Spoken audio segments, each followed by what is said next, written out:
Hello, hi, I'm on the floor. Let's get started. Because it's been a while, let's see if this captures on camera. There we go. Pull out the Baja for this one. Okay, so, it's been a while since I've made a lore video. That's because I was actually kind of lazy for this. But, since one comment decided to praise me, I said, yeah, let's just do the next one. And, after rewatching the video I did on it, it's kind of bad, but I think it was a good start for what I thought was right. And after the release of, I believe, Madame Lettuce and a man named Javarte, old man, it explains a lot more. But let's go over like the basics. Let's go over like what it explains in the universe tab of their own website. So okay, so what's the library world? Everything in this entire series takes place in the library world. It is a huge, big floating sky that houses all the stories. It says right there, and all these they're called story islands. So these stories take place on a floating island called the Story Island. Very original. And where is it here? Where is it here? That is pretty much it. It's just called the Story Island, and depending on like the popularity, they influence the things around them. What do they influence?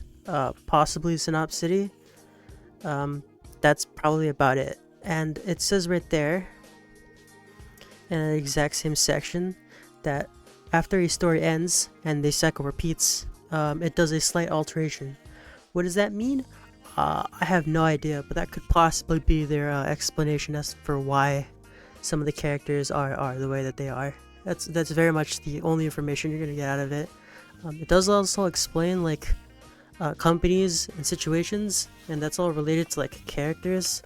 So like 7D is just like something related to Snow and his character, and also 7D, it was another character whose mystery is a bit shrouded in obscurity for me, but it's pretty simple now if you like take a second to like even read some of the story tips that it has in the game. But that's neither here nor there. Second off, okay, let's go. Do I want to explain more info, or do I want to? No, we can do more info now. So more info that's scrounged up, and I decided to write down to understand it a bit more. Yeah, okay, so more info on the world itself that happens, I believe, in Synop City. So the Sage Council is comprised of unknown figures. They're very important figures that are trying to stop Umbra in this specific instance. But I believe their original purpose is that they are very, very important, and they oversee the stories in their world and guide it to its natural conclusion. Very prevalent. If you've come into the story now, you know that Aoi and Aoi, the blue Oni, so like Aoi and Kurenai, are very much related. In Kurenai's Smash Tune, it's very specified that that he knows her, that he likes her, that they're like the best of pals. But she's been missing ever since. She's been missing ever since after the story comes to the conclusion, and you can read more on that on Aoi's Smash Tune. But a much more simpler explanation is probably 7D and how he's related to Snow. And because I'm not sure when or what was created first, the tooltips, the little story tips, or the Snow novel that I had to read. But in Snow's novel, 7D is an actual person. Duh, obvious. That's obvious right there. But in the tooltip, in the tooltip, it says specifically that 7D isn't 7 dwarves. It is actually just one person with multiple personalities. That is not said in Snow's novel to begin with whatsoever. He goes there and he goes to like the woods, and there's like, oh, I meet like masters, I meet the 7 dwarves, and like, oh, they teach me, and he specific, and like 7D and the seven dwarves themselves say, don't refer to us as the 7 dwarves, refer to us as 7Ds. after they reach Sinop City. So yeah, that confused me a little bit. But now let's get into the story island mechanics on how they work after reading like two specific Smash tunes, which is the Madame Lettuce one and the Javar one. They're introductory like to the lore and to the story of Smash Legends, not their like Smash passes ones. Okay, so real quick, Story Island follows a fate, and that fate is basically just the story of the whatever story they follow. It's just the story, and as that story island is following its fate, a plot is produced, and plot is the thing that powers everything. Plot is so important, in fact, that it just powers everything. It's like an infinite power source for them. So that's why stories like continue, end, and then the whole cycle resets. It's very much mentioned in Javar's Smash tune that everything begins, everything starts in the library world, and ends at the library world. I don't know what that means, so I'm gonna assume that he says that every story starts near Sinop City, they move out, and once their story ends, they come back to Sinop City, and then the whole cycle repeats. And maybe that's what that deviation line is, but very much so. In the novel for Snow, it very much details why the Witch Queen is kind of doing what she does, and this whole thing is just Snow's fault. So if this whole story is bad, if you hear what I'm hearing and you think the story is bad, blame Snow. I'm just kidding. No. Anyways, the Witch Queen, what she's doing is that she escaped her fate, and she was so pissed that she wasn't the queen that she's defying the fate, and she's going around and messing everything up. So yeah, and it's all Snow's fault that he couldn't stop her, and that's why 7D transported Snow to Sinop City. And I'm pretty sure at that point, once he travels there, and more shenanigans start to happen, that's what I think. Sinop City starts to get more technology. Oh my god, that becomes such a more advanced society. That's what I think. So if you want to place down a timeline real quick, we can start with the library world is created at some point. Sinop City is also created at some point, and maybe at the same time. Stories start, they end. People start living in Sinop City. It's like all medieval and such. And then at some point, once Snow's shenanigans happen and he's transferred there, that's when things start to get technologically more advanced. Yeah. So like other companies coming in. So like Seven Dwarfs comes in. Like Alice's like thing comes in. I believe at some point Pinocchio comes in there at some point. I don't know when, but yeah, that's about it. So, let's just do a real recap of the story. Let's just do a real quick summary, and then we can go over who are the Legends of Smash Legends. I have like 3 big papers of this. I'll put them on screen if I feel like it. I'm reading this on the floor right now. I don't have enough space to like do this comfortably. Okay, so what is the story? So we're gonna keep this simple. And this is basically a story about Snow and his sister Glacia. FYI, the Witch Queen. Okay? So, in Snow's novel, and if you don't want to hear this, you can like stop now. But I basically already spoiled it to you, so I'm just gonna go anyways. Okay, so in Snow's novel, the story is that he has to defeat the Witch Queen and claim the throne. Because, Glacia, let's just call her Glacia in this case. Glacia is like super over mega popular. Everybody loves her, and she thinks she's gonna be the heir to the throne because Snow is a big wimp. He's all wimpy and such, and not a strong leader, or doesn't feel like he's a strong leader. Even Glacia doesn't think she's a strong leader. But the king is like, no, he's gonna be the king. I mean the queen. I mean yes, he's gonna be the king. He's gonna succeed, not you, Glacia. And she's all like mega pissed. She hates him now. She tries to kill him, push him off like those big stairs, And Snow's like, and then Snow's like, and then I think at some point is like, okay, she hires an assassin to kill him. The assassin takes pity, spares him. Snow goes to where the seven dwarves are. He starts training over there, and then it all ends with like the apple scene, and like wakes up, goes to the castle, doesn't finish the job, transported over to Sinop City, and yeah. So Glacia is now roaming free, and Snow is trying to do everything to stop it. Creates 70, and that's how everything starts to come together. So the Sage Council starts to get off their horse, and they're like, okay, since Glacia is trying to meddle with fate and is causing all these islands to collapse, we need to make more plot. So let's make a game where a sort of pseudo plot happens.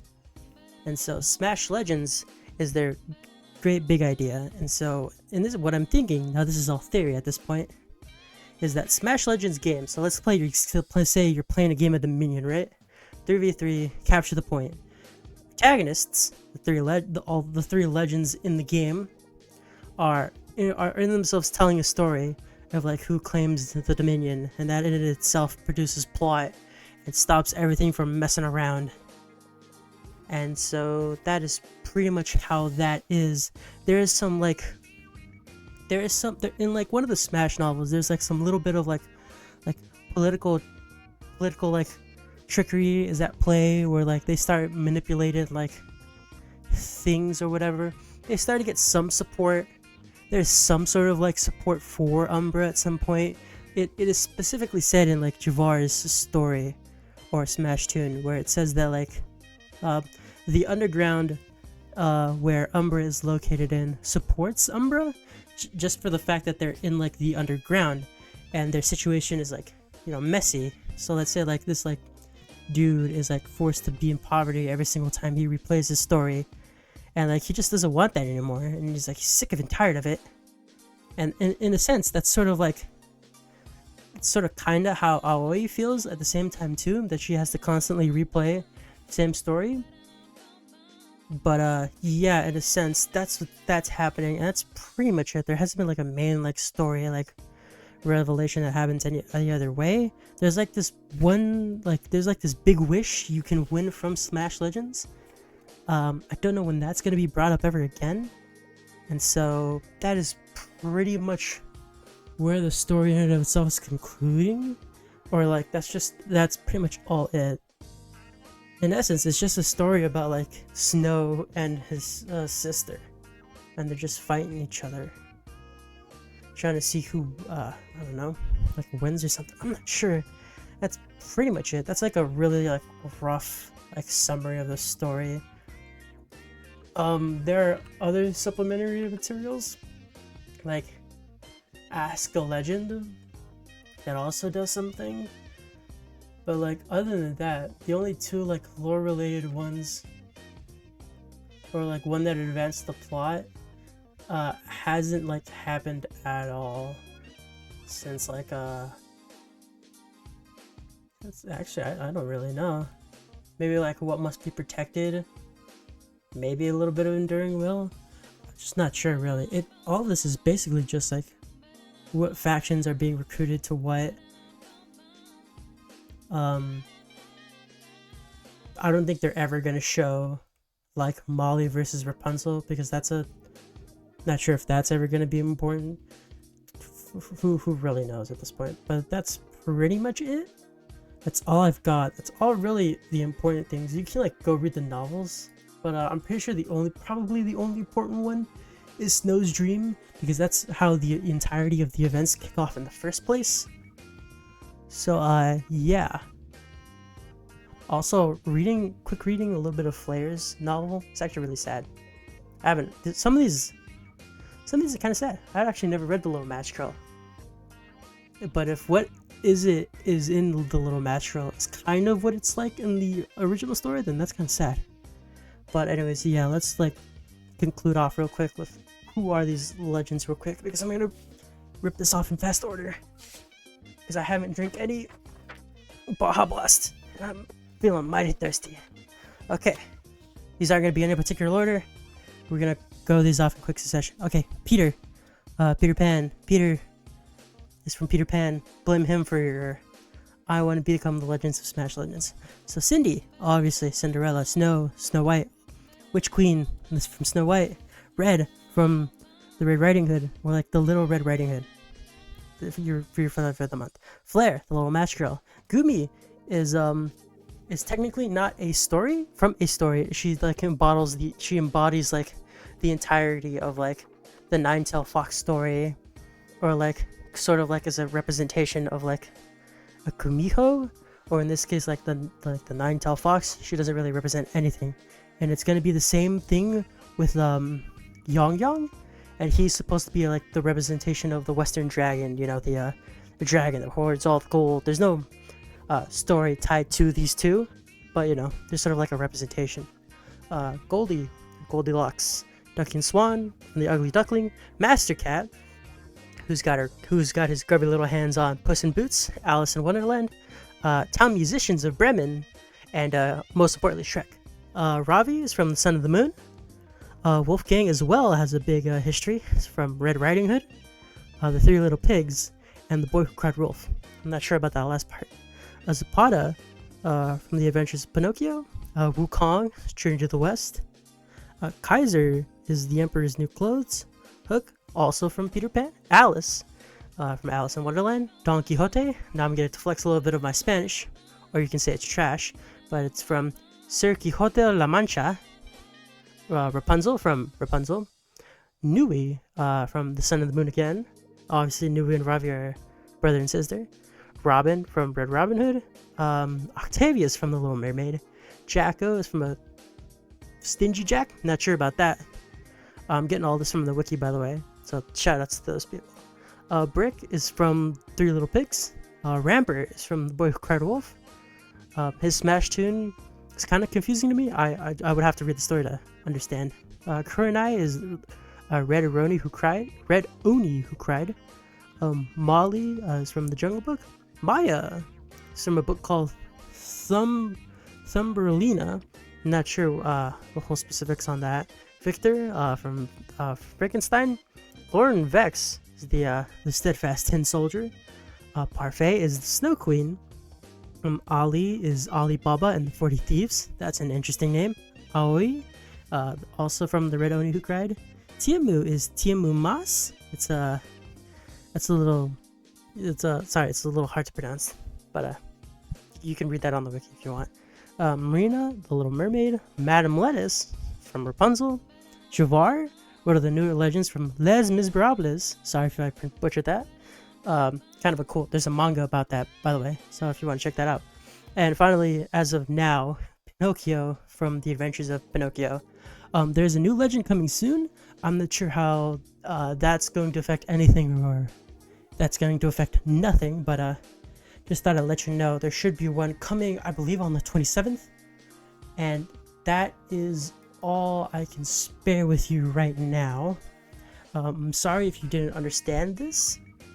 This is more like me coming to terms with the fact that how this works, since I believe when I made my original lore video, my part 1, I had a very little understanding, and Madame Lettuce hadn't come out yet, and there was only one Smash tune that ever talked about what the heck is going on with the islands. That was just it. So yeah, I believe it was a really early chapter. I'm not sure which ones. Let's see, I can find it real quick. Probably What Must Be Protected. Yeah, that's probably about it. That one had to do with the fact that the islands are falling apart for some unknown reason. They were calling that specifically the anomalies, but I don't think that has been used in a while. And so yeah, the only thing that that Smash Tune had to offer was the fact that there was the one they were called the islands are falling apart, and 2, they made the stadium, which is now the UI background for when it's not an event happening. they made that UI. They introduced that UI at the same time, I believe, and they're explaining that they have a protection charm, and they're gonna use that on like certain islands, which is basically just like the normal stages that you battle on in like Dominion and like Duel and like Team Touchdown and stuff like that. And they add the charm and protection, but they still need like plot, so they're still going to continue the Smash Legends, but they're just going to continue it on those specific islands. So you still have some power and plot still happening, but that's pretty much it. That's like, they don't mention plot by name there, or like fate, stuff like that. The only ever mention of fate is in Whispers of the Mirror, number 28, which very much is a Glacia chapter. Not that she was introduced in there, I believe. Maybe she was, I'm not sure. I would have to check with you again. But that's pretty much where it's not really mentioned what, but like it just has to do with like stopping Faye and how she recruits like other people from their stories to defy Faye or whatever. But that's pretty much it. Thank you for listening. If you ever do listen to this, thank you very much. And shout out to the one guy. I'm gonna show his comment. Thank you for getting me off my ass and actually doing some work for once. Yeah, Smash Legends lore is all serious business here. But anyways, thank you for listening. Thank you for watching. How to play Dominion video next? Probably not, but I'll see you whenever I want to maybe do more Smash Legends. Alright, peace. Thank you for watching.